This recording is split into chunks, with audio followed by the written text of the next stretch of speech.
Yo, what's going on, guys? It's your boy Kimbo here, and it's time for an epic Bakugan discussion video. So as you can see in the background, got my lights up, man. I think this is the first video I've had them actually just on like this. So yeah, I think the long-term plan is I might actually just have, I might get more lights in the future, and then just over time just build on it so it's a complete wall, that's like a Bakugan matrix, You guys can let me know what you think about that in the comments.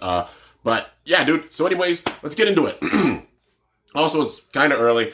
I work a little bit later today, so I actually got time to really, film this video and film a little bit before going. So really stoked about that. But anyways, let me clear my throat and let's get into it. So, recently they dropped the latest wave of episodes for Bakugan Armored Alliance. So that being episodes 26 to 30. Which technically is like episodes, 52 to 60? Because, they're like 11-minute slots, but then they put two of them together, you know what I mean? And we saw it went the first season, went up to 100, which, basically 50, because the whole 22-minute time slot, and then also them showing it on Cartoon Network. But, yeah, man, so we got episodes 26 to 30, which, translates, like I said, 52 to 60, and told that much more about the story. So if we're going to go into a brief synopsis about it, jeepers, as I can tell, you just woke up.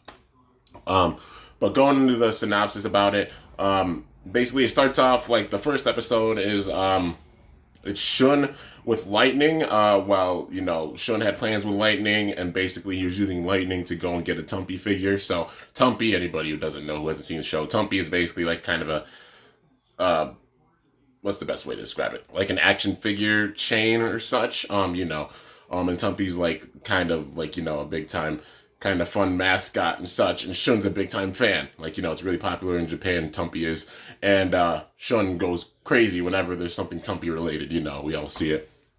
And there's like a special Tumpy figure that has a dog, but you have to bring a dog with you in order to get it. So obviously he brought Lightning with him, and Lightning had actually left, I think, did he leave his other Bakugan behind? Well, he was with Lightning for a little bit, and then he got the Tumpy figure. And then after he got the Tumpy, he told Lightning to just wait at the bench for a little bit, and he had actually seen, what the heck's his name? Nikiu or something like that. I think, like, Nikiu, like some name like that. But he had seen him. He's the dude that was basically behind, like, a lot of the fake modules and such that, for the black market. And so Shun had seen him, and he's like, the last time we saw him, he got arrested, because he got caught, with all that stuff. And, the brawlers like stopped him, and then he got caught and he got arrested. But he got out. And so, he's under the influence of Havoc. So basically they're going after, like, they're explaining and showing off these characters that Havoc had big time influence. So we saw it with, Nikeu, we saw it with Sophie, we saw it with Storm, and we saw it with Everett. So those are the four, that basically got big time brainwashed by Havoc, and they're all working together, but they don't know this at this point. So at this certain point, Nikeu had actually like led Shun on, because Shun saw him, and then he, obviously was in pursuit of him, like, what the heck's he doing here? What's he doing? And the whole time he secretly knew, and then he led him to a deserted spot, which don't know how Shun didn't pick up on this, because Shun's like one of the big time brains of the awesome brawlers. They can all be smart at their points, but also it's like, my goodness, like some things it's like, you're gonna really go by yourself there. You know what I mean? It's like the scary movie type thing. Like, you're not gonna, oh, there's something like creepy in that room. Let's go see what it is. And then get mauled, but yeah. So he leads him out to like this really open space, and then notices that it's Shun, and then, Shun, he knows that Shun's behind him, and he sure enough, like, you come out, Shun Kazami, and then sure enough, they start battling and such, and then Lightning picked up on it, because Lightning's a smart dog, and then, picked up on it, went to find Shun, but in reality, Lightning wanted his treats, because Shun never gave him his treats for going and, getting the Tumpy figure, and he wanted his treats. But then he found Shun, and then saw that he was in trouble, and they battled, and then that's how we get the fusion of Howlcore and Ramparian. So like all the Awesome Brawlers do have like their own fusion Bakugan, but obviously it's a big time bond with one another, and that's how they're able to do the fusions. And yeah, man. So that's basically how it went for that episode. But at the very end, I think it was Everett that showed up, and then uh, then sure enough, everybody's looking for Shun. Like, this is going on. Like, it's gonna be a bunch of different episodes crossing over. I'm talking about just going with the story. But then Everett shows up. The Awesome Brawlers wonder where Shun is. They ask who is it? They ask Toshi, and then Toshi says, I haven't seen him since like this morning when he left. And then sure enough, they go and look for him. They see the factory, they find him, and then when they had found Shun, sure enough, all of these brawlers that they didn't know were together got together. And then there's the whole story behind like the factory. They try to figure out what the factory's being used for, because Shun had been captured in it, and then Shun was just figuring it out himself, like sitting in a room because they had captured Shun. But then Shun's smart, so he's like, this is a factory. I could tell by the sounds and such. I could hear it above, and this is a factory. What are you using it for? And then they're just sitting there like, you smart little brat, how are you figuring this out? And then sure enough, like Drago and Trox came in and saved them, and then they're all together, and then they see, let's see, who was all there? It was Storm, Sophie, Nikiu, and Everett, all four of them together. And then Havoc is behind them, and he shows up, and then they're like, Havoc! And then they figure out that they're all linked together. And they see kind of just how strong Havoc is, because he has, like I said, the whole Kazarina effect, where he can look somebody in their face and then brainwash them. And sure enough, he did so with all of them. Well, it's like they're still kind of themselves, but it's amplified. You know what I mean? Like, they're under his control. It's how they are, but they become more maniacal with it. So, yeah. You could tell Havoc's influence with all of them. So they tried to battle them. The Brawlers tried to battle them and figure out what exactly they were doing with the factory. But by the time they try to figure it out, it's like Havoc is a step ahead of them. It's like he knows that they're going to come after them. So he uses the little bit of time that he has. Being a person, just kind of relate on this, because obviously like working, using the little bit of time that I got, the small little time frame, and creating and getting progress with things, It's that kind of mentality, but obviously not evil. But they had used this time in order to like make a bunch of like tech. Not sure if it's like the fake gauntlets or whatever, but they made a lot of tech. And then as soon as the Awesome Brawlers found out they had gotten all the tech, they blew the factory up, and then they left without a trace. So they basically don't have any traces because the factory got singed and destroyed. They got all the things that they were creating in said factory, and then the Brawlers are just sitting there thinking, what the heck are they going to do next? So Havoc is honestly a big time, very, very smart mastermind, and now has Everett, Sophie, Nikiu, and Storm all behind him. So that's crazy, man. It's just like his army's just getting that much more stronger and stronger and more powerful. And then after this, Benton had announced that there's going to be another Bakugan Battle League. So the first one was really successful, obviously the one where Dan won and he beat a Jeet. But there was going to be another one in Japan. So all the Brawlers were sent out to Japan, but Dan himself was separated from them because he was the winner. So he had to go and be like the big time rep for it, publicity, all that good stuff. And then Dan was like kind of full of it. He's like, oh yeah, I know I got to go off by myself, But, I was the winner of the last league, so gotta go and do stuff. But then it was a lot more than he expected, because he was on a tight schedule, running around, like going to game shows, running around just to so many different places, doing a lot of stuff, for advertisement for it. And the other Brawlers were by themselves. And it showed, like, Dan in the car, and then he had seen the other Brawlers in a cafe. And he was looking out like, no, guys, help. And then they were just looking like, is that Dan? And then that's where you see them for that episode. And then Dan's just going off and doing more and more and more stuff. And then he got to, I think he got to do a brawl at the very, very end. And then, he'd won it. And then after that, sure enough, at the very end of the day, he had gone back. Yeah, he did kind of a little brawl. Yeah, he did a little brawl against, I forgot the name of the dude, but like he eats cabbage and then gets real jacked. It's like Popeye when he gets his spinach. But he beat him. And then after that, he went to like he was excited about food because they're like, oh, you can eat like all this like food if you win. And he's like, oh, I want the food. And then he wins, but then he was so exhausted when he got back to his hotel, he didn't even get dinner. He passed out. And then the other brawlers got there, and then they were like, wow, he must have been doing a lot. He's pooped. He's exhausted. Him and Drago are both KO'd, like sleeping on the bed. And then we get to the next episode. They explain, Dan's like, oh, I was running around doing stuff, and you guys are just having so much fun. And then they're like, we weren't having as much fun as you think that we were. And then they show the brawlers' perspective of it. So we saw Dan like going around and doing stuff in Japan, but then they showed off the brawlers in Japan.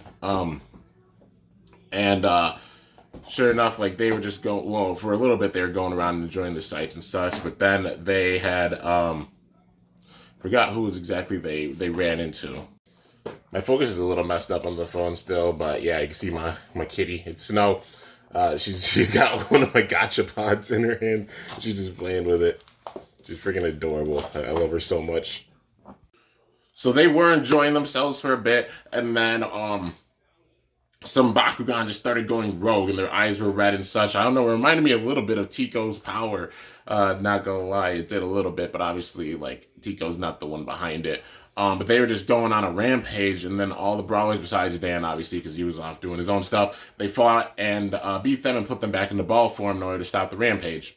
And they wondered where the heck those Bakugan came from and what was going on. So what had happened was the Bakugan, Nikiyu. Nikiyu was the one that was kind of behind it, except he just hid in the shadows. He was just watching over everything. And then all the Bakugan, they wondered where they went. And Nikiyu actually had them afterwards, and he was hiding behind a barrel. So after that, they go back to, the present time. They explained to Dan what had happened. And he's like, you went through all of that? And they're like, yeah, and we still didn't figure out who exactly was behind it. But then there's a cutscene with Havoc and then everybody, his group. And they were all talking, just saying, they found like the test site. Wasn't expecting them to find the test site so soon, but it showed that our tests were successful. And then Havoc looks back like, oh, seems like you've been busy, and getting ready for their big time plan. So with that, the Bakugan Battle League Tokyo edition begins. They show off like the venue. Well, Benton does. It's basically like Battle Island. That's what it's called. And then they have a bunch of different events with it. So the first one, it's like the battles that happen. If you lose, then you're out, and you get taken away. And you get put on a luxury cruise ship. That's the thing. Like if you lose, you still get to go and enjoy yourself on this awesome cruise ship. And then it goes along, and then obviously Dan's the man to beat. And then there's a battle that happened, and I think it was Leah, and she was cornered by two brawlers. I can't remember who exactly they were, but I think they kind of had like Havoc's kind of influence a little bit, not like really, really crazy, but they were gunning for Dan and Leah. And then Dan had helped Leah, and this is how we got Pegatrix X Gillator. So Leah got her fusion Bakugan, and it was, Dan, Pegatrix and Gillator, fused together. Because she was struggling a little bit, and at first they were like, no, like I don't need to battle with you. Well, Dan was like, I don't need to battle with you or anything, and then like Leah was like, fine, and then they both showed up and were attacking her, and then Dan helped. But the rules stated with the Fusion Bakugan that there were two Bakugan for this particular round, and when you have one fuse, that's one Bakugan gone for the brawler who doesn't, have the main part of it. So obviously Leah had Pegatrix Gillator, but because of that, Dan forfeited Gillator because of that fusion. And then he only had Drago. And with that, Dan battled with Drago, and then he had gotten like attacked big time, and then I forgot what the heck's his name. The guy that has the big crush on Leah, that has his own island. I forgot his name off the top of my head, but he attacked him. He had attacked Dan when he attacked Drago when Drago was really weak, and Dan actually loses this. It shows like they're not doing this whole like, oh my gosh, main character being the whooping crap out of everybody every single time thing with this. Nah, they ain't playing that card, dude, because with this, Dan actually loses. He lost in the first round, and everybody had looked and seen on the monitor, and they were all shook. They were like, oh my gosh, Dan lost. Even Ajit did show up for this too. At the very beginning of it, Ajit comes back and, explains some things. He's like, I'm still in like the test period and such for my new life, but I'm a part of this battle. And sure enough, Ajit had seen it on his monitor even, and he was like, no way. And then Dan gets taken off, because they're like a bunch of bots, and then they had lifted them up, and then they take them to the ship, if they lose. And then sure enough, Dan goes down. And then you have all the brawlers left, and some battles had continued to happen. And then Ajit, actually, like in the next battle, Ajit had lost, but he lost on purpose. Ajit lost on purpose so he could find Dan. He can go and find Dan and just see where Dan is.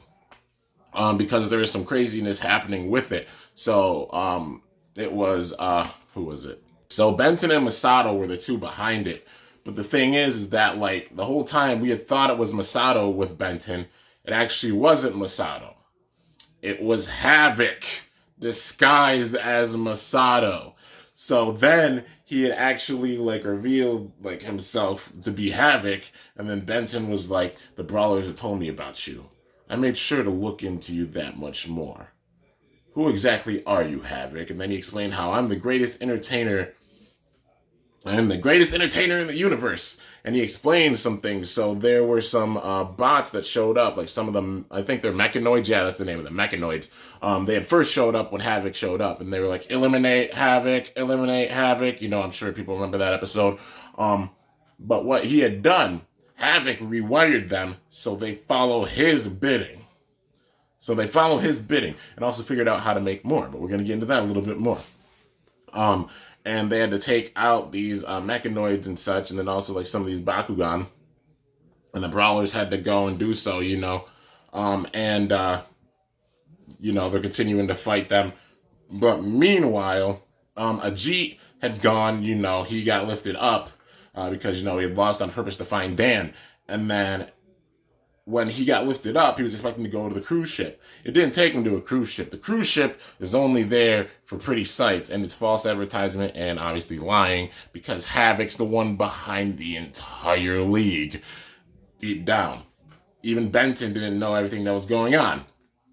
So, it actually went to like this kind of storage ship, like this kind of cargo ship, and it taken him there. And, there was basically a mechanoid, a pink mechanoid. As soon as they had landed, sprayed some spray. And it basically knocks out the brawler right on the spot. So that happened to every single brawler that had lost this. They didn't go to a cruise ship. They went to this cargo ship and got knocked out by this gas as soon as they landed. But Ajit was smart. He acted like he got knocked out, but he held his breath. And then once he got inside and he woke up, he kicked the mechanoid, and then he launched, I think it was Pharaoh or Auxiliator, one of the two, obviously, and took out the mechanoid. And then he was going and looking around, and he had seen all the brawlers and such in these containers, like, pickled in these containers. This is honestly, like, I get some big-time homage references to Nuva Stroya. So in Nuva Stroya, for first era, Marucho, Shun, Marucho, Shud, and Baron had all lost, and then they were like kind of pickled in jars and couldn't do anything, and then their Bakugan were by them too. Except in this case, they weren't by them. But you just see that little bit of homage right there, which was really, really cool seeing, by the way. They haven't forgotten, even the little bit of homage they're paying with the smallest little things. But you see all these brawlers like pickled in the jars and such, and then he sees Dan. He gets Dan out. He's like, whoa, what the heck? Like, what happened? And then he told them how, like, I got here and I got sprayed with this gas and then I was knocked out. And then sure enough, they had gone to look for Drago. And at the same time, while they're going to look, Storm shows up. So Storm's here, obviously under the influence of Havoc. He's a part of Havoc's group. Like I said, it's Sophie, Storm, Nikiyu, and Everett that are all like big time brainwashed. So Storm's there, and then he's battling Ajit, and he's like, I'm gonna I'm gonna completely destroy you. I looked up to you like I saw you as like my son, but now you turned your back on me, and now I'm gonna destroy you. Obviously, having like Havoc's influence with him, and he's like, Storm, what the heck happened to you? And then they're battling. Well, it's Dan and Jeet battling Storm, but then um, Ajit had Dan go off. He's like, you gotta go find Drago, because they had taken the Bakugan and put them in a different area. So then Dan goes and looks for them, and then Storm, like Ajit and Storm are battling, and then Dan goes and looks for these Bakugan. While Dan's looking for them, he runs into a familiar face there, and he's really shocked to see it. That face is none other than Magnus. So Magnus had been here too, because Magnus obviously is like the kind of vigilante, kind of anti-hero role now, and looking into things, like looking into evil and such. And then sure enough, he launches Nilius, then has Nilius completely obliterate, the Mechanoid, because the Mechanoid showed up behind him. But then they go and they find Drago. And they had singled off Drago. So Magnus goes into the story of the Fusion Bakugan a bit. So the thing with the Fusion Bakugan is not any Bakugan can fuse. Actually, the majority of Bakugan cannot fuse, so it's like it keeps that balance with things. So there's some Bakugan that can fuse, some that can't, and not any random Bakugan can be paired like that. It has to do with like the bond and such with the Bakugan. It shows by just the bond that the Awesome Brawlers have, except Havoc can manipulate it and make whoever fuse with whoever, because but he realized that it doesn't work for everybody. Only certain Bakugan can do so, and that's what he's looking into, trying to figure out what Bakugan can actually fuse together. That's what Havoc's doing under the radar, And Magnus explains how they're trying to artificially create like their own Bakugan with data, and with that data, making these fusion Bakugan. So that's how they have like Fangs or Ex-Mantanoid, and then in this, Storm actually uses Hydronoid and Krakelios. So it's not Benton's Hydronoid, it's a Ventus Hydronoid. Benton has this Aquos Hydronoid, but it's a Ventus Hydronoid and Aquos Krakelios. And they figured out how to like just to get some Bakugan, like how some of them really work together. And then, dude, it's crazy. Like him just going into the story of everything. And basically, Storm, is battling Ajit, but then Magnus is with Dan and explains to Dan that Havoc's big time goal is to destroy the capital city of Tokyo. He's trying to completely destroy it. Because obviously I think it's because of the Kazamis, is centered, in Japan and based in Tokyo. So they're going after the Kazamis and such, and trying to probably get their attack and such and steal it from under their nose. And he's figuring out how to make the ultimate Bakugan and they took Drago. They had Drago singled off, so they're trying to use Drago to see how they could do that, how they can make that ultimate Bakugan, probably trying to use Drago's data. They save Drago, and then they try to go back and help, they go back and help Ajit with Storm. They end up beating Storm, and then they're like, we gotta go and find those Bakugan. Wait, did they end up beating? I don't know if they end up beating Storm, but it was at the very end of the battle. They end up going to look. Magnus and Dan. No, I think they did beat him, and then they ended up going to look for the Bakugan because they tried to free all the Bakugan. They're like, the way we can stop this, Magnus said, the way that this can be stopped is if we get all these Bakugan, as well as all the brawlers. And that'll stop their plans, because then, right now, having all these brawlers pickled in their Bakugan, they'll be free to go do whatever they want to at the very end of this tournament. So this tournament's still going on, but all these things are happening on this ship underneath the scene, behind the scenes and such. So the brawlers don't realize everything, but Ajit and Dan do, and Magnus does. And then at the very end, when they're going to look for all the Bakugan, they're all gone. Storm said, "You're already too late." And all the Bakugan were gone. The Brawlers, not sure, but all the Bakugan were wiped.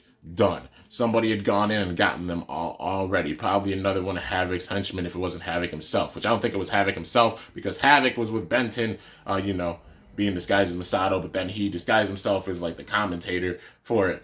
So it wasn't Havoc that did it, and it wasn't Storm. So it was either like Sophie, Sophie, Nikiyu, or or Everett, one of those three that was behind it. It had to have been. But yeah, man, and then that's where things stopped for the current moment. Episode 30, it's crazy. So I definitely, with this, how the plot's going, because obviously one of the newest packs that's going to be coming out is Sabra X Pyravian. This is probably how we're going to get Sabra. Havoc's own Bakugan. It's going to be a special Bakugan that he's engineered just off the data of probably all the other brawlers and such, and, maybe even Magnus, because even Magnus is kind of seen with this, and they're aware of Magnus, and probably taking their data and combining it, and then that's how we get Sabra, because just the artwork of Sabra looks very similar to Nilius. So it'd be wild if he actually uses like Nilius's data along with maybe some of Drago's, and that's how we get Sabra. And then he unleashes Sabra himself. Right now it's just like playing the whole diversion card. He already got the Bakugan as such. He's always a step ahead of whatever they plan. Literally the brawlers, a G, and even Magnus. Like, it's crazy. Havoc's a crazy mastermind. He's always a step ahead with things. Right as they figure it out, already too late by the time it's over. It's playing, like, perfectly into his hands. Well, yeah, man, the next step, probably for episodes, like, 31 onwards, is going to be, like, Sabra, being created or coming to life. And then, also, like, Sabra X Pyravian, that's the big-time fusion. So I'm guessing it's going to be, like, there's a big-time threat that's going to force the hand of the Great Council, and that's going to be, like, Goreen's going to come back, Pyravian's going to come back. We're probably going to see, Trino come out of his sleep, which really excited about that, man, because, like, obviously Trino going into that deep sleep at the end of the first season. And then also, please, for the love of God, I know I say it a lot, but Tico, he was a part of the Great Council too, and Spin Master, you gotta make a Tico figure. Please don't let this be like another Naga. I mean, they made Naga, but then they didn't make Silent Naga when he had the power of the Silent Court, because that ball is really, really sick and it's awesome design, but they never made it, which makes me sad. Also, Leonidas and Vladitor. At least Leonidas is in the game. Please make it. Spin Master. Please, for the love of Lord, make it. Really, really want to see it. But yeah. And if you have Vladitor in it as well, please make Vladitor. Just saying. Like, please, come on, Spin Master. Please make your long lifetime fans really, really happy. I mean, y'all know I love you. I just got a freaking tattoo with the Bakugan logo. I know you can't see it that much. I'll show it at the end of this video once I turn those lights off. But yeah. But it's going to force the hand of the Great Council, and it's going to be really, really wild, dude. And like I said, I hope that they do have Tico come back.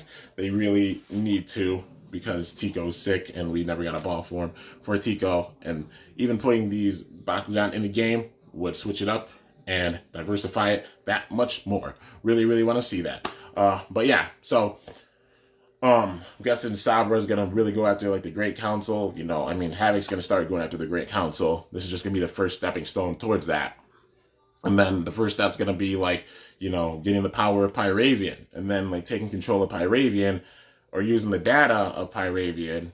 And then we get Sabra X Pyravian, which Pyravian's already extremely powerful. We all know that. But mixed with Sabra. If you look at the design for Sabra X Pyravian, honestly, design-wise, as a creature, is one of my favorite Bakugan. Like, if not my favorite fusion, honestly. Because it looks crazy. 5 heads for Sabra. Pyravian's the chest. Like, Pyravian's head is like the chest area. Sabra has 5 different heads, and they're all the different colors of the faction. So it shows, like, using Aurelus to have that influence as well. But it's given Sabra is probably going to have, like, influence over all the different factions because of this data. But also Pyravian, Aurelus having the influence too. There you go. Ultimate crazy, powerful Bakugan that you got to beat. Will it be the ultimate evil at the very end of this? Time's going to tell, but no matter what, it's going to be, like, one of the big time threats if it's not the ultimate threat of the season. So, yeah, man. Anyways, guys, I'm really, really hyped for the rest of the series and such. Up to episode 30 we've got, so technically up to episode 60 out of 100. 40 left, or 20 episodes left. And they still got a bunch of story that they could do with this, and it's going to get really, really dark. I mean, it's already gotten, like, kind of dark, but got to go on that crazy, crazy level, because the whole Tico crisis with the first season was nuts, And it's building up that way for sure with this season, with Havoc and his group and such. But we got to see it go beyond that crazy level and really, really see like Havoc start to snap. And it's going to be crazy seeing that, man, how maniacal he's going to be when he really starts to snap and such, when he starts struggling. Because right now he's not really struggling that much, honestly. He's one step ahead of them with every single turn. But once he starts struggling, ooh, it's going to be wild, dude. He already looks like kind of maniacal and devious, but imagine when he starts snapping. But yeah, guys, anyways, that is it for this discussion video. Let me know your thoughts in the comments. Overall, I'm really, really excited for how things are going with this series. It's going to be awesome. And also to see what fusions they're going to possibly do in the future. Like, you know, there's going to be more coming, and I can't wait to see what ones they have planned. But yeah, dude. Anyways, guys, hope you guys enjoyed. If you did, be sure to slice that like button down below. Let me know how I did. If you're new to my channel, definitely be sure to subscribe for some epic content because I upload daily. And if you haven't already, be sure to ring that bell by my channel name to be notified whenever I upload a video. So yeah, guys, until next time, it is your boy Kimbo signing off. See you guys later. Thanks for watching. Until then, stay awesome. And a Bakugan Pro! I'm up out of here. Almost. But I gotta show you one thing first. Okay, well, one of them being the lights, obviously. See the lights here being touch activated. If they start to turn off, and sometimes they might not work that much, but I do not want to over push them because I don't wanna break them. There we go. I fixed it, man. It still looks so amazing. I don't know. I just did some Yankee Doodle crap. But yeah, turn that off real quick. And then, boop. And gotta show you guys the tat. So this is the tattoo. The Bakugan tat. It's almost healed up at this point. But yeah, man, that's the tat. I got the Bakugan logo on the shoulder. Gonna have another sleeve by the time this is over, just like I do on this arm. But yeah, man, that's the tat. Wanted to show you guys that real quick. But yeah, anyways. It's your boy Kimbo signing off. See you guys later. Thanks for watching. Till then, stay awesome. And Bakugan Bro! I'm up out of here.